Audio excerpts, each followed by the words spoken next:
Hi అండి అందరికీ. Welcome back to my channel. This is Aishu. అందరూ ఎలా ఉన్నారు? బాగున్నారా? నేనైతే చాలా బాగున్నానండి. ఇక ఆర్య నేనైతే బయటకెళ్తున్నాము వాకింగ్‌కని. ఇంకా ఎండ కొడుతుంది చూడండి. 6:30 అవుతుంది టైం. మా బావ డ్యూటీకెళ్ళే ముందయితే బాటిల్ అక్కడ పెట్టాడు ఆర్వో దగ్గర. సో, వాటర్ ప్లాంట్ దగ్గరికెళ్ళి ఇప్పుడు వాటర్ అయితే పట్టాలి.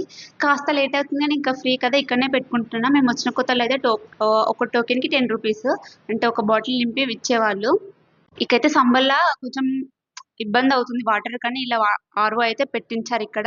సో, ఇక్కడనే తీసుకుంటున్నారు అందరైతే. ఇక మా ఆర్యన్‌కైతే ఇంకా మట్టిలో ఆడిపిస్తున్నాను. ఇక్కడ మట్టి దొరకడం చాలా తక్కువ. వీడు మట్టిలో ఆడితేనే ఆడతలేడసలకి.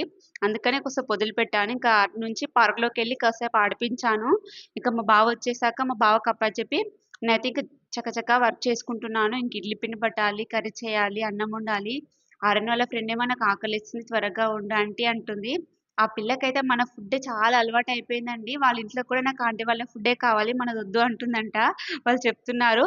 ఇక్కడ నుంచి వెళ్ళేలోపు అన్నీ మీ అలవాట్లే వస్తుండొచ్చు తినకి అని. ఇక మనం మాట్లాడే మన చిన్న చిన్న వర్డ్స్‌ను ఇటు రా, పో అలాంటి వర్డ్స్ అయితే ఆమె నేర్చుకుంటుంది. అంటే తనకు అర్థమైన కాడికి బానే అర్థమవుతుందిలెండి. ఇక నేనైతే ఇడ్లీ పిండి నానబెట్టానండి. ఆ పిల్లకు కూడా కావాలంట ఇడ్లీ. ఇంకా ఆర్యన్ తింటాడు, మా బావ తింటాడు. నేనైతే ఇడ్లీ అస్సలు తినను. 1, 2 తింటానంతే. అది కూడా డైలీ పెడితే అస్సలు తిననింకా. ఎప్పుడో ఒకసారి నేను మాక్సిమము నా డెలివరీ అయిన తర్వాత కూడా ఇడ్లీ తినాలంటారు కదా! నేనైతే ఇడ్లీ అస్సలే తినలేదు. నాకు అన్నం పెట్టమ్మా, అన్నం పెట్టు, అన్నం తింటే చీము పోస్తదంటారు కానీ, నేనైతే అన్నమే తిన్నాను ఎక్కువగా. చపాతీలు కూడా ఎక్కువ తినలేదు. ఈ ఇడ్లీ, దోస కన్నా నేను అన్నమే ఎక్కువ తింటాను. ఏమో అప్పుడైతే నేను తినలేదు. మాక్సిమం దోస అయితే ఒకటి తింటానంతే. ఇంకొకటి, 1:30 అంతే. ఇంకా అంతకు మించి అయితే అస్సలు తినను. ఇంకా వన్ డేకి మాత్రమే పెడుతున్నా. ఎందుకంటే బాగా ఎండలు కొడుతున్నాయి కదా! పులిసిపోతే అంటే టేస్టీగా ఉండదు. మళ్ళీ ఖరాబ్ అవుతుందని ఇంకా వన్ డేకే పెడుతున్నాను. 2 డేస్ పెట్టినా వీళ్ళు అస్సలు తినరు. ఇకైతే వీళ్ళ ముగ్గురు మందమే చేస్తున్నాను. నేనైతే అస్సలే తినను కదా! ఇంక నేనైతే చేసుకోవట్లేదు. ఇక నైట్‌కైతే మార్నింగ్ చేసిన కిచిడి ఉంది. కిచిడి కొద్దిగా రైస్ పెట్టాను ఆర్యన్‌కి. మళ్ళీ మార్నింగ్ ఏం పెట్టాలని. ఇక పెరుగుంది కదా! దీన్నే పోసేసి పెట్టేసుకుంటే సరిపోతుంది. ఇంకా కర్రీ ఏం అక్కర్లేదనుకోని ఊరుకున్నాను. నేనైతే పెళ్లి గాకముందుకు అన్నం ఏదైనా మిగిలిందనుకో ఖతం పాడేయడమే. ఇప్పుడు మ్యారేజ్ అయినంక ఇక్కడికొచ్చాక మాత్రం అంటే మనం ప్రతీదీ కొనుక్కోవాలి కదా! బియ్యం అయితే ఖచ్చితంగా కొనుక్కుంటాము. సో, ఇలా అంటే ప్రతీదీ కొనుక్కుంటాం కాబట్టి ఇక్కడికొచ్చినంక కాస్త విలువ తెలిసింది. అన్నమైతే ఏం పాడేయను. ఒక మిగిలిపోయినా గానీ పులిహోర లేకపోతే ఏం వేస్ట్ చేయాలి, చేయకూడదు. నాకు పెళ్ళికి ముందయితే ఇవన్నీ ఏం తెలీదు. జస్ట్ అమ్మ చెప్పిన పని చేయాలి, చదువుకోవాలి, సైలెంట్‌గా కూర్చోవాలి. ఇంతవరకే ఉండేది. కానీ అన్నీ తెలుసుకుంటున్నాను ఇప్పుడిప్పుడే. అట్‌లీస్ట్ నాకు కుకింగ్ కూడా రాదు పెళ్లి గాకముందుకి. ఇంక అన్నీ పెళ్లయ్యాకనే ఇంక అన్ని ప్రయోగాలు నేర్చుకోవడం అంతే.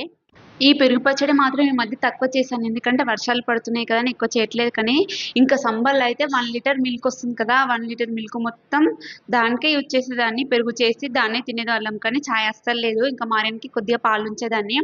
ఇక 1 లీటర్ పాలు ఏం చేసుకుంటాం కదా! మనకైతే ఫ్రీగానే ఉంటుండే. కానీ మనకు మంత్లీ అయితే కొన్ని బియ్యం, కొన్ని పప్పులు, కూరగాయలు, మిల్క్ డైలీ ఇవన్నీ ఫ్రీగా వస్తాయి. మనకవి కావాలంటే అవి తీసుకోవచ్చు. లేకపోతే మనీ తీసుకోవచ్చు. మేమైతే మనీ తీసుకుంటున్నామండి. నాకైతే మేము జమ్ములో ఒక 1 మంత్ అలా ఉన్నప్పుడు అంటే 3 మంత్సే ఎళ్ళాం కానీ, అప్పుడు వెళ్ళినప్పుడు ఇచ్చేవాళ్ళు. కానీ అవి మనకి ఏం అస్సలు యూజ్ కావు. అంటే అంత దొడ్డి మనం తినలేము. బియ్యమైనా సరే, ఏవైనా సరే. ఇంకా పిండి అవన్నీ ఇచ్చేవాళ్ళు. ఫ్రూట్స్ కూడా అన్నీ ఇస్తారు కానీ, ఒక మెంబర్‌కి సరిపోయేంతే ఇచ్చేవాళ్ళు. అంటే బియ్యం అవన్నీ ఎక్కువనే కానీ, ఇంకా ఫ్రూట్స్ అలా ఒకరికి సరిపోయేలా అలా ఇచ్చేవాళ్ళు.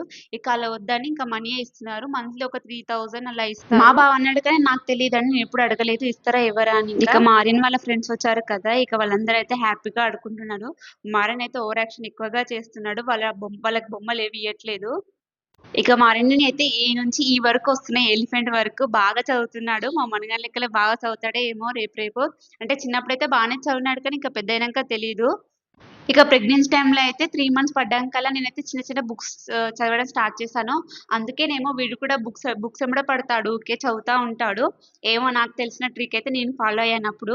ఇక నేనైతే ఇంకా తినక ముందుకే ఇన్ని బాసనలున్నాయి. ఇంక తిన్నాక ఇవన్నీ తోమలేము. కొంచెం బద్ధకం వస్తుంది కదా!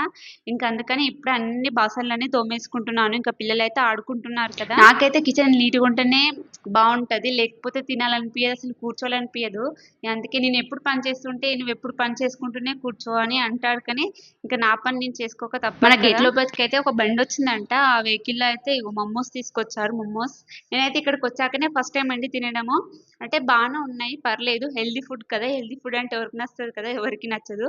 ఇంకా మా ఆర్యన్ గాడు కూడా తింటున్నాడు. అద్వికకైతే ఇష్టమే. ఎందుకంటే వాళ్ళు మాక్సిమం తింటూ ఉంటారు కదా! నేను కూడా ఒకసారి ఇంట్లో ట్రై చేస్తాను. నాకు ఇలా ట్రై చేయడం అంటే చాలా ఇష్టము. ఈ వీడియోకి ఇంతేనండి. ఈ వీడియో ఎలా అనిపించిందని కామెంట్ చేయండి. అలాగే మన ఛానల్‌ని సబ్స్క్రైబ్ చేసుకోండి. ఈ వీడియో మీకు నచ్చినట్టయితే తప్పకుండా ఒక లైక్ చేయండి. Thanks for watching. Take care. Bye.